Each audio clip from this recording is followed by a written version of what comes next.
GOP congressional members storm the SCIF, the forgotten war in Ukraine, hate speech in the First Amendment, Facebook gets grilled on Capitol Hill, and the 5-hour workday. We have a fantastic show coming up.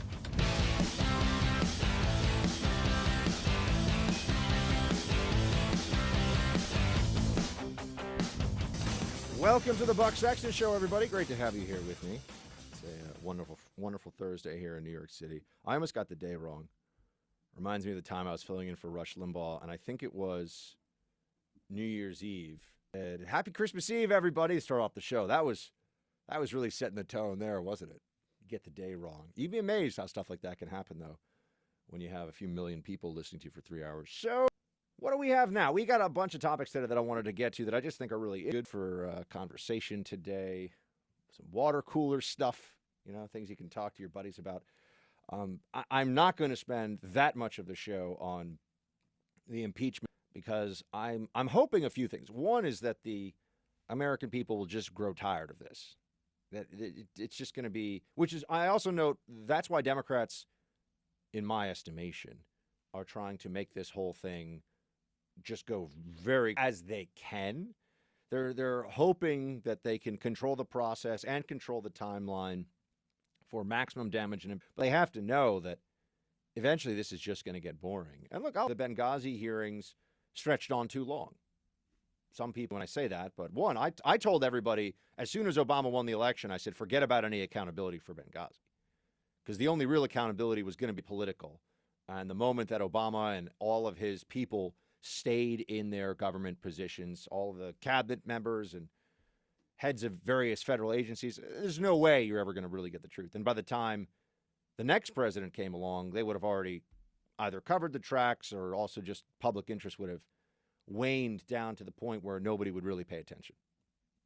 They stretched out the Benghazi hearings too long. And that was a political error, I think.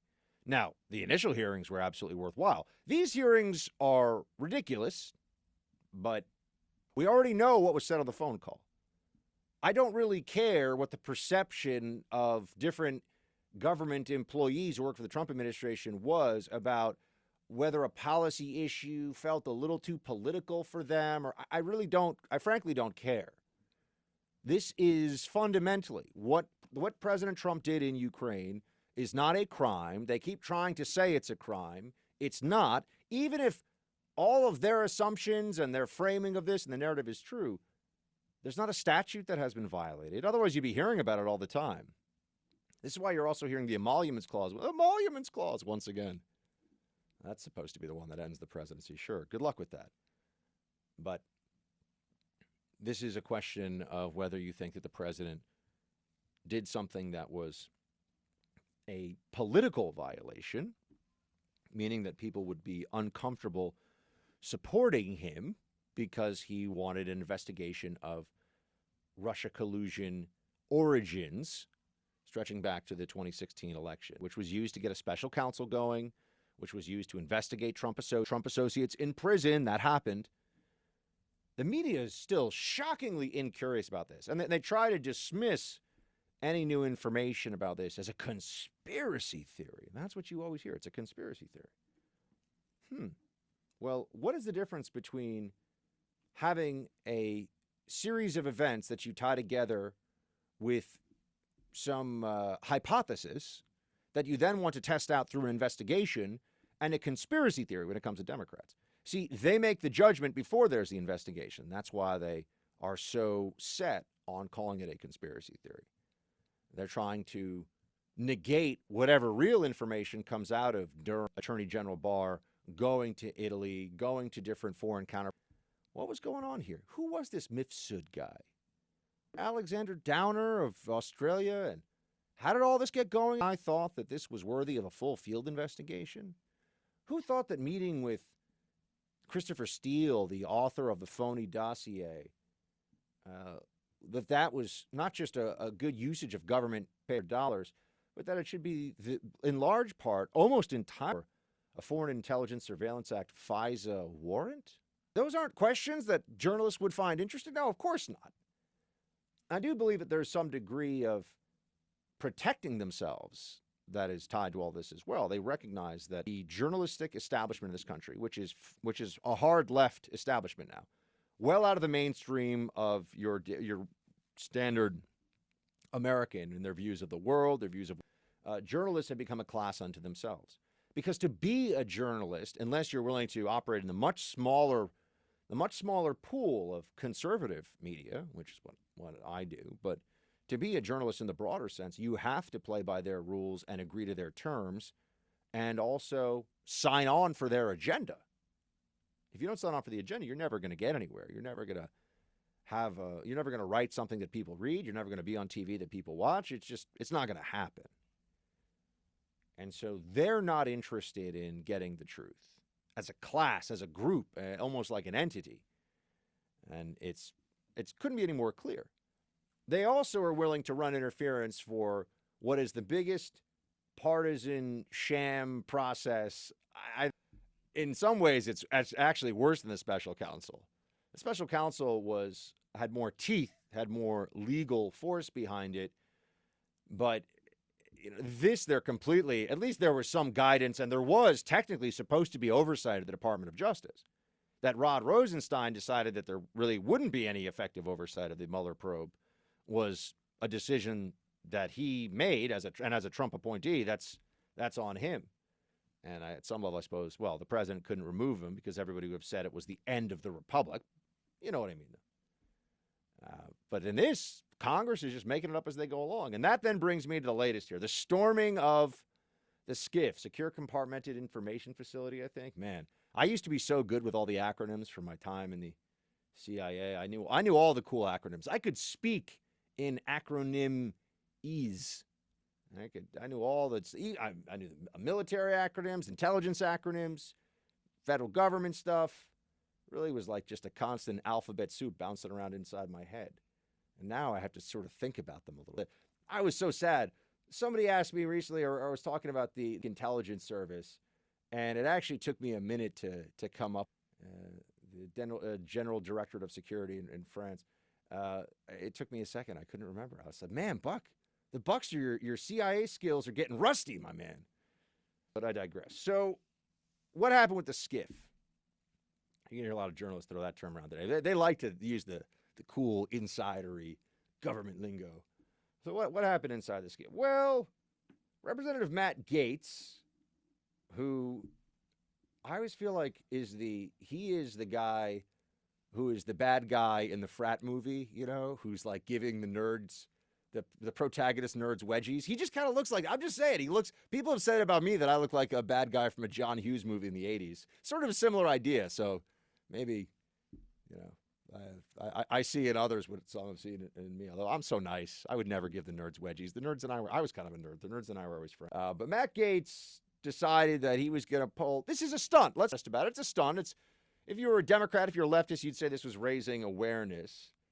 But they decided that there's this area in the Capitol where the classified information is kept and where members of Congress can see the classified stuff. And that's where all the happenings of this impeachment inquiry are really going on.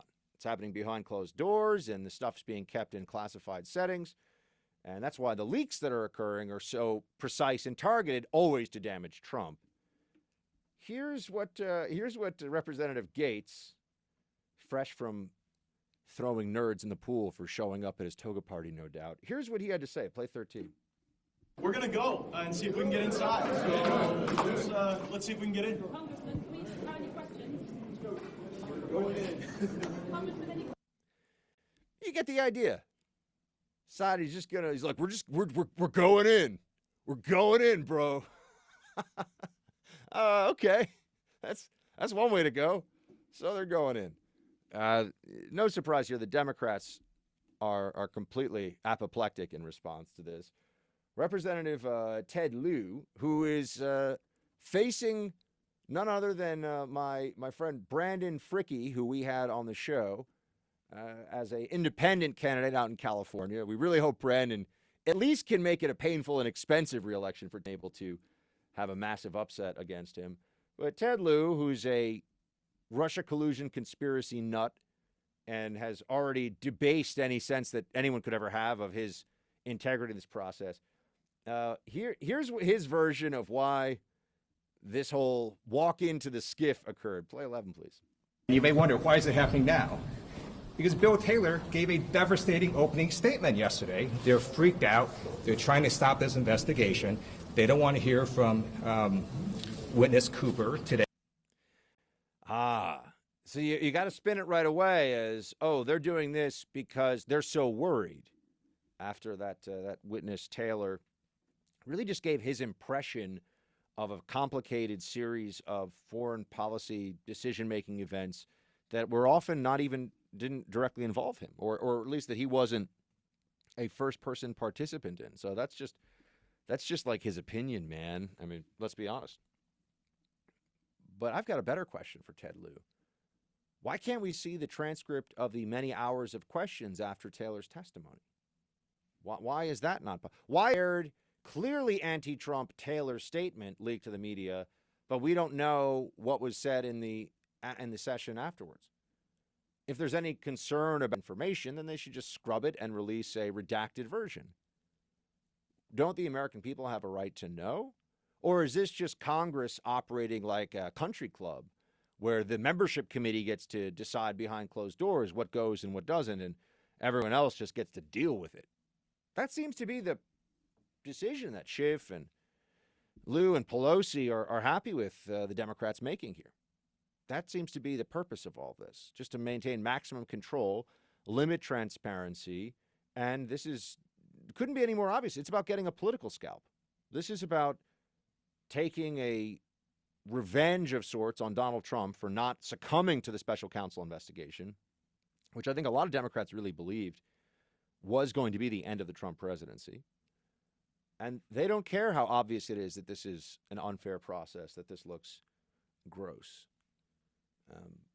I'm just hoping that Republicans understand the nature of this fight, that there is no good faith, and they should expect no good faith in return, that hopefully the American people will understand what, at least those of us who are not completely convinced that Donald Trump is a threat to the entire world and going to cause some kind of a nuclear holocaust or something. I mean, the crazy stuff that people say, I can't even exaggerate it. There's no way to exaggerate it. They think he's a threat to the planet, to the species, human species.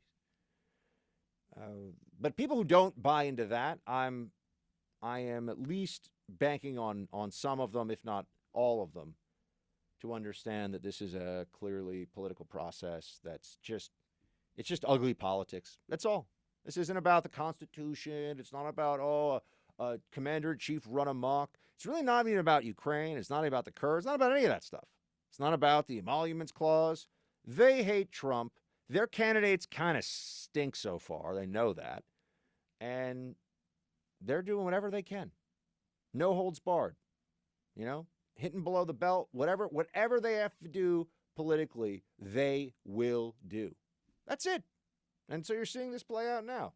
So why am I supposed to think that I should feel the need every day to refute every allegation or, let's concede some ground on this. Maybe Trump should have been a little more careful in his wording. Maybe no. I know what the purpose is here. I understand what's going on. Not only are they abusing the process, they're making the process up as they go along, specifically so they can abuse it for obvious partisan ends. So, I mean, I just want this whole thing. Look, impeach him. Just impeach him. We know you're going to do it, Democrats. We know there's nothing else that this is really about. This isn't a fact-finding mission. This isn't to get to the bottom of things. This is all just a charade, right? This is kabuki theater. This is for show. Oh, sure, we had all these witnesses and all this testimony. Meanwhile, most of their surrogates are going on TV saying President Trump already admitted to the crime. Well, if he admitted to it, why not just impeach him tomorrow? Oh, it's all about shaping perception. It's just dirty politics, folks.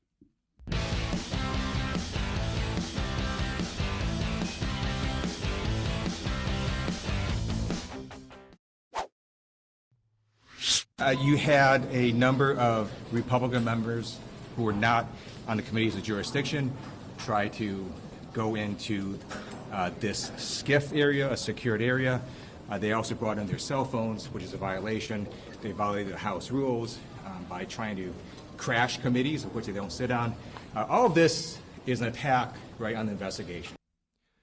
It's an attack on the investigation. Oh, good heavens, what will we do now? I have got to tell you, I mean, I know something about the rules governing classified information and SCIFs, having had to live under them, really live under them, not the way that Congress, where they're constantly leaking and messing up, really live under them for years. And this I can tell you, the whole purpose of not bringing it, first of all, it seems that some of the members of Congress left their cell phones outside. They knew that that's a violation. You know, no one goes to prison for this, okay? It's something you're not supposed to do. You can have your clearance revoked. Usually you'll get a warning. I mean, it depends on the circumstances.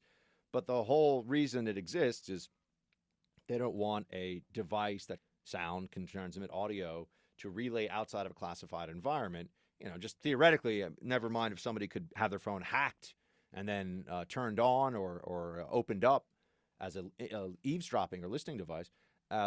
You wouldn't want anybody to, say, get on a phone and capture nearby conversation that's classified. So I understand that. But no one's talking about classified when they're storming in there and saying, what's going on? And blah, blah. I mean, it did look a little bit like a GOP toga party, since I mentioned that before. It was a little like toga, toga. You know, they're just running in there and making a lot of noise. And, you know, I guess that's cultural appropriation, isn't it, from ancient Rome? Romulus and Remus looking down on us, even though they're apocryphal figures, looking down on us from heaven, probably with Mother Wolf above them, like, why you got to steal our stuff? Why is it going to be like that? Well, if we really think about it, a toga would probably be a very comfortable garment, especially in the summertime when maximum aeration is really a welcome thing. I always look at people who wear tight jeans in summer in hot climates and think, how do they do it? Doesn't seem comfortable to me. So Matt Gaetz and the rest stormed into there. They got some attention. Maybe it made the point. I don't know. I'm not sure that I would be the first one to line up behind Gaetz on this one. But here we are. But are any of them going to get in trouble for bringing their phones in? I don't know, man. Now we're going to complain about that rule, too. Now we're going to act like, oh, the sanctity of the SCIF was violated for, a few seconds, and then people walked out. Who knows? Who knows? It's all just so ridiculous, isn't it? These are the people who are supposed to be passing laws, by the way, that deal with problems in the country and make your life better. Theoretically, Congress is supposed to do that. When was the last time it felt like Congress really did that? I think it's worth asking that question. Think about that one for a minute.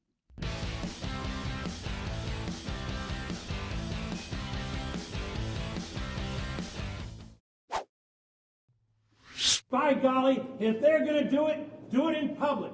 Don't hide it from the American people. Show your face where we can all see the travesty that you are trying to foist on America and the degradation of our republic that you are engaged in. We demand open proceedings. The American people deserve nothing less. Their representatives in Congress deserve nothing less. Mo Brooks fired up there. I always thought Mo Brooks was pretty solid. We've had him on the show a bunch of times in the past, in the early days.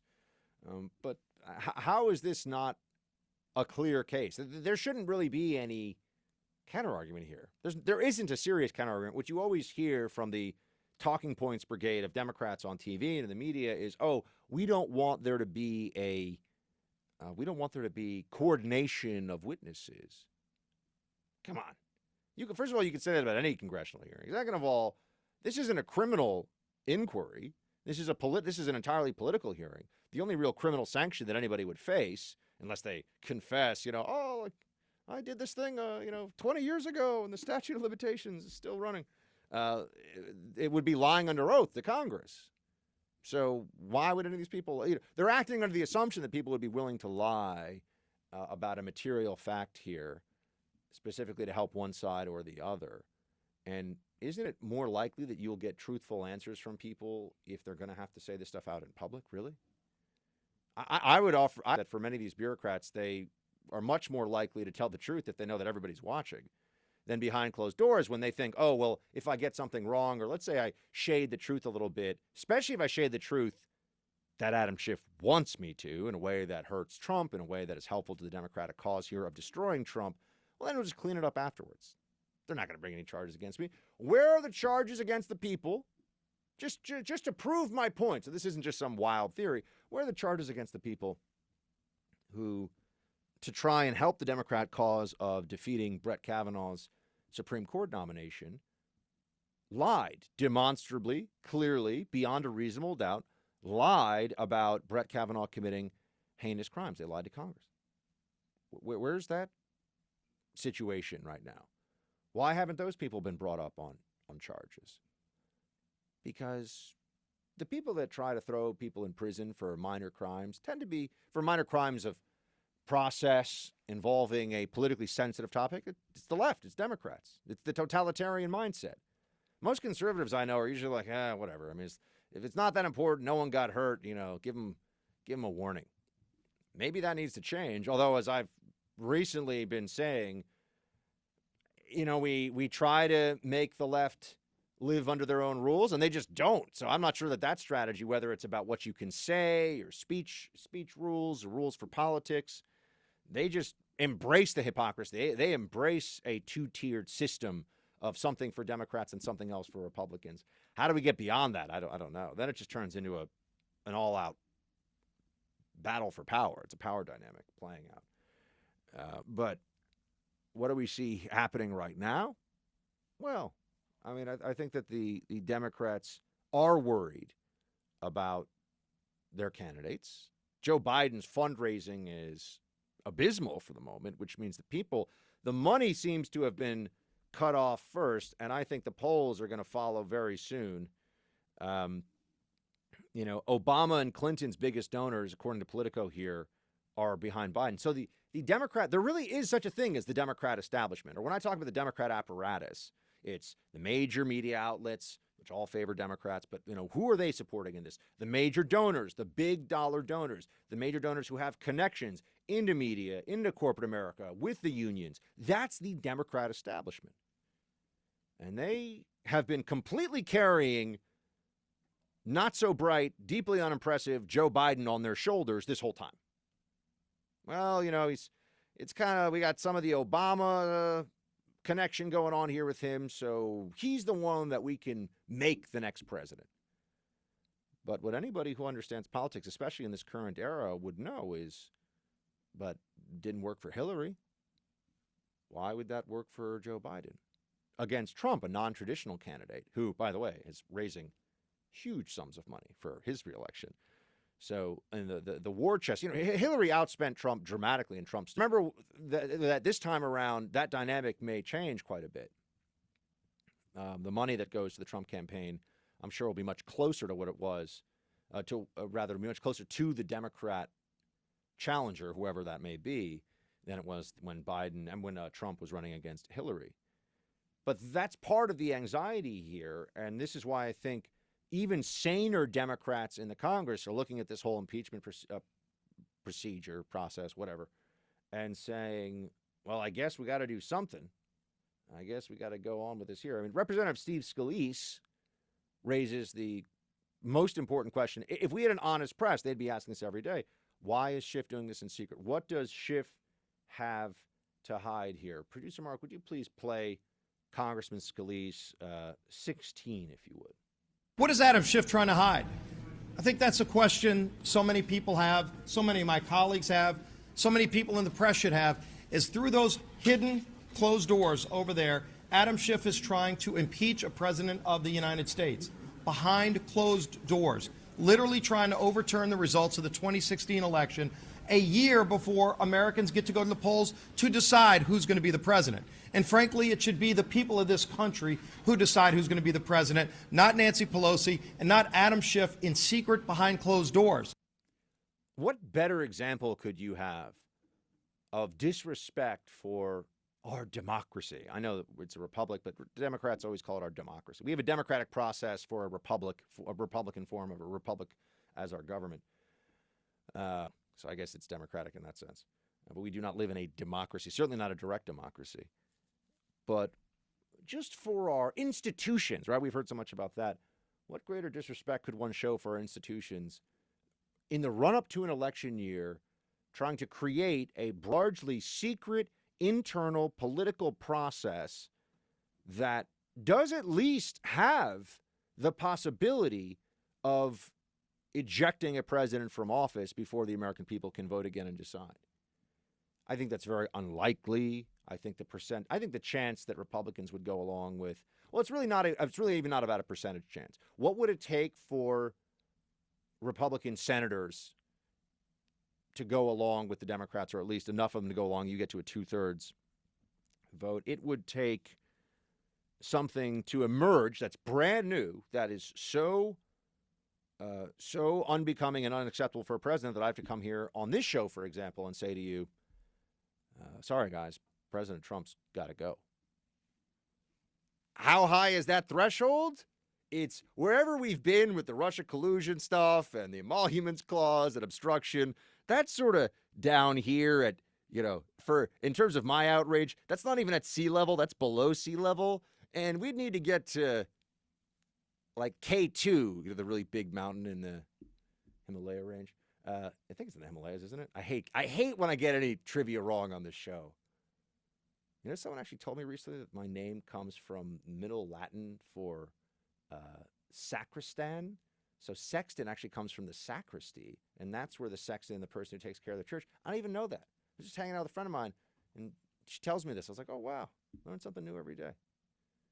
But anyway, hopefully I got that one right. The point is, it would have to be a monumental, a massive, entirely new revelation. I mean, this is not even the universe of that. Short of that, which I would say is not even a 1% chance. It's probably a 1 in 1,000, 1 in 10,000% chance. They're not going to remove the president, which then raises the why the heck are they doing this? And if they're doing this, they're going to impeach him, by the way. Mark my words, they will impeach this president. You will have an impeached President Trump going into re-election in 2020. And they're doing that because it's what the base demands. It's what the far left emotionally requires to deal with their hurt feelings after Hillary didn't become president. It was like so mean. She was totally going to shatter that glass ceiling. Going into the 2020 election, that's what this is all about. But to use a process that should be reserved for serious and egregious violations of law and or of expected conduct for a president. This is where the high crimes and misdemeanor.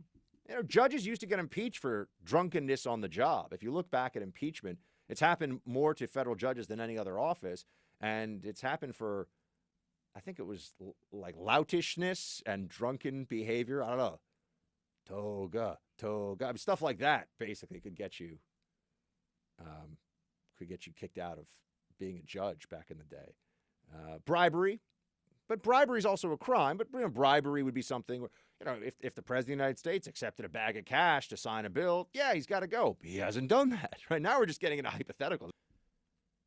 But to use this process the way that they have in a way and pretend that they're doing it to protect our democracy and the will of the people, they're just, whatever the truth is, they are doing the opposite of that, saying that it is the truth.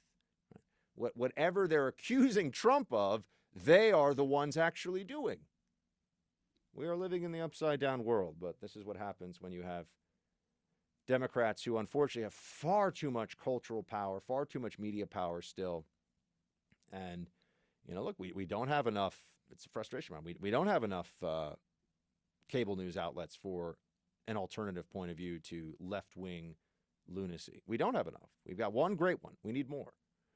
We don't have enough platforms. We don't have enough major websites that are conservative out there yet. I mean, this is a whole other part of the discussion, but remember, they have a massive advantage in that realm going in, which is why all these polls I see are, 55% of Americans want the impeachment inquiry to continue. That's because they're being told the president did something horrible. This is being magnified across the media spectrum by partisans who hate Trump and people that are casual consumers of the news, which is what most folks who even care at all about the news are, right? I do this for a living. All of you, I'm assuming, are people that do other things with your lives, as you should. And there's a few hosts who listen to this show because they need to pick up some pointers. But nonetheless, this is where we are. I know it's improper grammar. This is where we're at.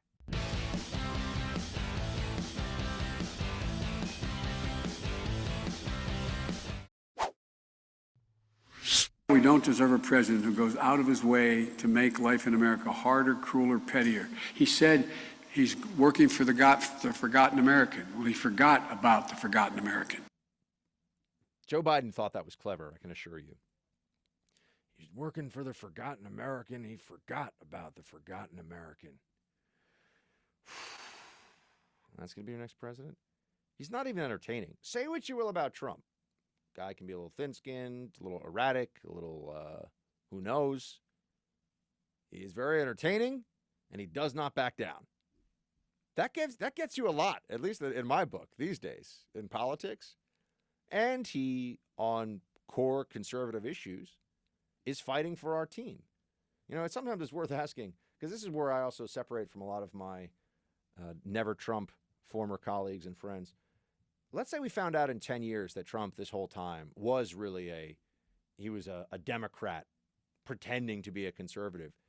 If we look back at hopefully an 8 years of Trump presidency, and it has been overwhelmingly, not entirely, spending too much money. There's some stuff that's not limited government, that's not constitutional conservatism, but overwhelmingly has been in line with what we want. Isn't that why you elect a politician? Do you even, should you even care? Would you care? If a person turned out internally felt like they were a Democrat, but they decided to, for a period of time, identify as a Republican. There we have it. Their political identity, and do things that Republicans and conservatives wanted them to do. Isn't that the single most important thing? He's not the leader of a church. He's not the Dalai Lama. Big hitter, the Lama. Flowing robes. Beautiful. Where were we? Oh, yes. Speaking of the small fundraising situation for Joe Biden right now, you can tell that there are a bunch of candidates who are just hoping that the push behind Biden from the establishment is just going to get transferred to them. And you know who they are. It's Kamala, it's Booker, it's Buttigieg, it's maybe Klobuchar. There's a few who have to know that they can't win with the current trend. They might get that switch of the Obama and Clinton donor network. And once the media, when does CNN decide that they're going to change their favorite candidate? Because to make sure that they're helping whichever Democrat's going to win. Because for them, it's about access as much as anything else. They want to be on the good side of a Democrat administration, get all the big interviews. Remember, big interviews are just money. If we're really going to break down ways that our politics are and I don't have the answer to what to do about it, every time a president decides to give an interview to one news outlet over another, it's the equivalent of dollars. It really is. It's ratings, it's money. And yet, what are we going to do? We can't, I can't demand an interview with the President of the United States. And I've already done one, but I can't demand to sit down with different Democrats, Ocasio-Cortez. Wouldn't that be fantastic if I get her to sit with me? You just are not the nicest and best person ever. And that's so untrue, AOC. She'd actually really like me if she got to know me, but it's true of all the Democrats. It's one of the reasons why I have some Democrats who listen to the show. They write to me. Some of them are secret Democrats that don't want people to know, or they're secret Team Buck, even though they're Democrats. Oh, but I wanted to get to this before. Cory Booker is saying that, hey, if you need somebody to replace Biden as the establishment guy that you're propping up, it's me. Those Democrats who are looking for an alternative now, I want to make the case directly that look no further. I can and have excited a diverse coalition of voters. I can and have united progressives and moderates. And I will not divide this party and drag others down in personal attacks for the sake of winning a short-term polling boost. We need to keep the long view in not just winning a primary, but beating Trump, understanding that this is a moral moment. Yeah, still not going to happen, Cory Booker. Still not going to happen. But nice try. Not quite at Spartacus level yet. It's just not there. So we'll have to see who does replace Biden, because someone is going to. I think it'll be Warren.